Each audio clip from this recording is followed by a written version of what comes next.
I went and upgraded my tires on my Jeep to 37 inches, and now my modification to-do list just got a whole lot longer. So in this video, I'm going to share with you my plan of all the things that I think are necessary to manage these 37-inch tires. Stay tuned.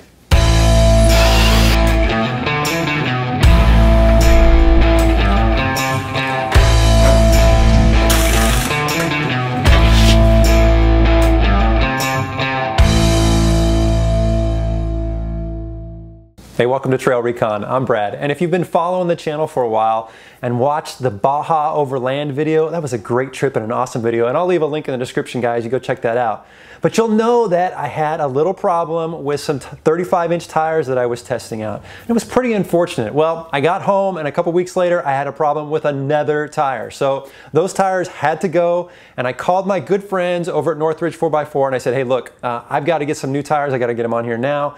What can we do? I said I was kind of thinking about doing 37s. I wasn't really ready to do it, but let's just go ahead and bite the bullet and make it happen. And so within 3 days, they had these 37-inch BFG KO2s sent over to me, got them installed, and now I'm doing what you shouldn't be doing, and that's playing catch up, right? The plan should have been to be doing all the suspension mods and the driveline mods before going to these tires, but circumstances are what they are, and so here we are today. So now I've got a whole lot of stuff that I got to do to manage these tires, because you know, when you go with a bigger tire, you add more weight, and so that extra weight and that rolling mass, man, it's going to change all kinds of things on the stress on my suspension and my brakes and the driveline, and there's some things that we definitely have to address, and I need to address them pretty quick. Now, I've got the Dana 44s, which is definitely a plus.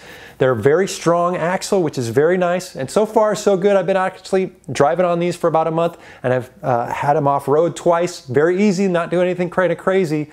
But you know, I want to go back and do some harder trails, like the Rubicon again eventually. And it was actually the Rubicon that made me realize that I wanted to make the jump from 35s to 37s to just have that extra clearance. It's going to be so much nicer going forward.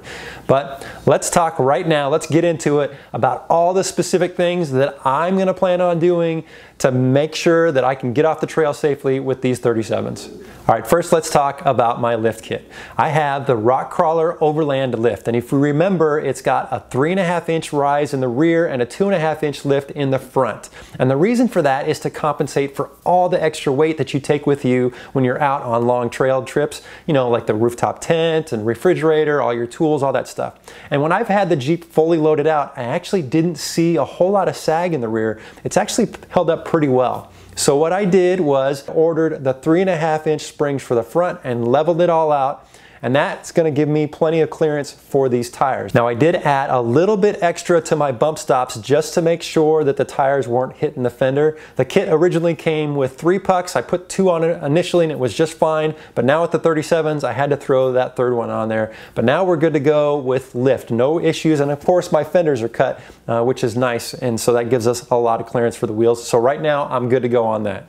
Now when you lift the Jeep 3.5 inches, what happens is you have a tendency for the drive shaft then to start hitting the exhaust at full flex. And so there's 2 fixes that can be done to this. 1, you can get some exhaust spacers, or 2, you can just replace the drive shaft altogether. Now I bought some exhaust spacers because it's a cheap budget option to do right away, but the truth is these 37-inch tires need a stronger drive shaft. So I'm ultimately going to buy some new drive shafts that'll be custom made and get plenty of clearance under there. But I've got to wait until that's in the budget, so that's coming soon, but exhaust spacers will work for now. All right, now let's talk about my tire carrier. And this is a question I get all the time, ever since I've been running 35-inch tires, is Brad, have you upgraded your tire carrier? How's the stock one holding out? When are you gonna do it? And you know what, it's been a great question. It's been on my to-do list for a long time, and you really should upgrade your stock tire carrier on a Jeep JK when you go bigger tires. I never did with the 35s, and I never had any issues. However, 37s are definitely a little heavier, and I need some extra clearance, so I'm definitely going to be doing that. Now, temporarily, all I've done is bought a little bracket that is going to pull the tire out and up, and that's going to give me some extra clearance right now, because right now it's just about clearance. But I just recently installed these Poison Spider bumpers, which are really nice, and I can't wait to install that and share that with you, because then I will have all the strength I need to manage that 37-inch spare. Now let's talk a little bit about strengthening the axles and what I plan on doing. Now these are Dana 44s, you know, I've got the Rubicon, so they're pretty strong and solid already. And to be truthful, I know a few people that are running 37s on their Rubicons and they've never done anything. And I think you can get away with that for a little while, or maybe if you're not wheeling very hard. But I want to make sure that I can always get off the trail without braking and no issues. So I'm going to do a few things that I'm going to hope gives me a little bit of extra insurance. Now, the first thing I'm going to do is I bought some C-gussets, and so we're going to have to weld those on them and take them to a shop and have those done, which are really going to help strengthen up the ends of the axle. Now, I also purchased some Dynatrac ball joints, and these are a little expensive ball joints. You don't have to purchase the most expensive ones out there, but man, the Dynatrac ones have great reviews and they're rebuildable, which I really like. And I've got a buddy that installed them on his, and he's got the tools to do it, so we're gonna head over to his house and install those, and I'm gonna make sure I share that with you. But ball joints is something that I need to do. You know, the Jeep already has over 60,000 miles on 35s. I'm sure those ones are pretty worn already, so getting rid of the stock ones and going to these heavy-duty ball joints is really going to make a difference.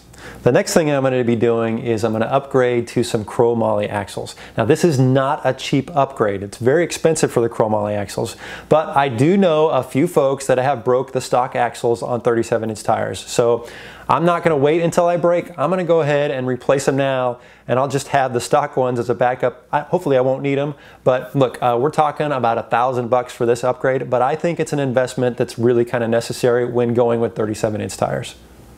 The next thing that should be considered is axle sleeves, and I haven't decided yet if I'm going to do axle sleeves. There's a lot of debate out there on whether or not they're really necessary on a Dana 44 if you're only running 37s. So I haven't decided if I'm going to do it yet, but it is something to consider. It's not a very expensive upgrade. It's only about $300 or so, but if you pay somebody to do the labor, that can add some additional cost. Now, I'm going to go with the chromoly axles for now and hope that does well. I don't know if I'm going to do the sleeves, but it's something to think about. And the last thing to consider with the axles is, do you want to truss it? And I haven't decided if I'm going to truss it yet, but I have a lot of people that recommend it. You know, adding that external kind of skeleton really gives you some added strength out there. I know people that are running it and love it. I'm going to probably do it down the road, but when that time comes, I'm going to make sure that I take it to somebody that really knows what they're doing, because you can install an axle truss and weld it and actually cause other problems to your axle that you do not want to have happen. So when I get ready to truss, I'm going to make sure that I took it to a professional and make sure they have it done. But something to think about if you're upgrading to 37-inch tires. Now let's talk about brakes. And I will say that when I upgraded to 35s and I was running the beadlocks, I definitely noticed, you know, that I was braking a lot sooner than I was normally. But it wasn't that big a deal. But man, throw some 37s on there and I definitely notice it now. I am braking much, much earlier than I used to. So this is definitely something that is really on the top of my list to do. You know, a big brake kit is not cheap. It can run anywhere from $500 to $3,000 depending on what setup you go with. I really think this is something that I'm probably going to invest a little bit of money into. So a big brake kit, it's on my immediate to-do list. The next thing that really needs to be talked about is the drag link and tie rod. Now, I upgraded mine a while back, which has been very helpful, and I think it's managing these 37s just fine. But I do have the Steer Smarts high steer kit in a box here in my garage, and I'm going to be installing that very soon. You know, having that high steer is going to really help, because when I hit a bump, you know, sometimes you get a little bit of that bump steer where the steering wheel shakes. That should help reduce that. I don't know if it'll prevent that, but the Steer Smart one, it's a 1.5 ton tie rod and drag link, and it's going to be so nice. So that upgrade is coming soon. And speaking of steering, that's definitely one that needs to get addressed pretty soon. I know a couple guys that when they went larger tires, they burned up their stock Jeep JK steering box. So I need to figure out what I'm going to do. I haven't decided yet, but it's definitely going to get upgraded to something more heavy duty. And once I get that, I'm definitely going to share that with you guys. Oh yeah, and I'm almost embarrassed to admit this, but I'm still running the stock stabilizer, so I need to upgrade that here very quick. I haven't decided which one, but I would like to hear from you guys. If you've upgraded your stock stabilizer out there and you like it, you've seen a difference in it, put it in the link description, tell me about it, tell me what you like about it, because that may help me make up my mind. But that's definitely something I'll be upgrading pretty soon, and that cost isn't terribly outrageous, so I can do that sooner than later. The last thing we're going to talk about today, guys, is a question I get all the time on Instagram and Facebook and right here on YouTube, and that is, what gears are you running? And to be honest, I'm still running the stock 410s, even with the 35s. I really just never felt the need to upgrade. You know, I noticed a little decrease in my acceleration when I went to the 35s on the 410s, but it wasn't anything that just like, Brad, you need to go upgrade these right away. However, with 37s, man, there's no doubt in my mind now I have to upgrade. It's definitely much more sluggish, especially getting up on the freeway. But the question is, the debate is, should I go with 488s or should I go with a 513? You know, there's pros and cons for both, right? The 488s are actually a little stronger than a 513. You're going to get a little bit of reduced RPM range when you're running on the freeway. But you're not going to get as much acceleration with the 488. Whereas a 513, boy, you step on the gas and you're definitely going to notice it both on and off the trail. I'm kind of leaning towards a 513. We'll see. I haven't really decided. I'd like to hear from anybody out there that's running 37s on what gears they chose and why. I'll let you know as soon as I make up my mind, guys. But gears are definitely something that has to be addressed, hands down, whether you go with a 488 or a 513 when you go to 37s, for sure.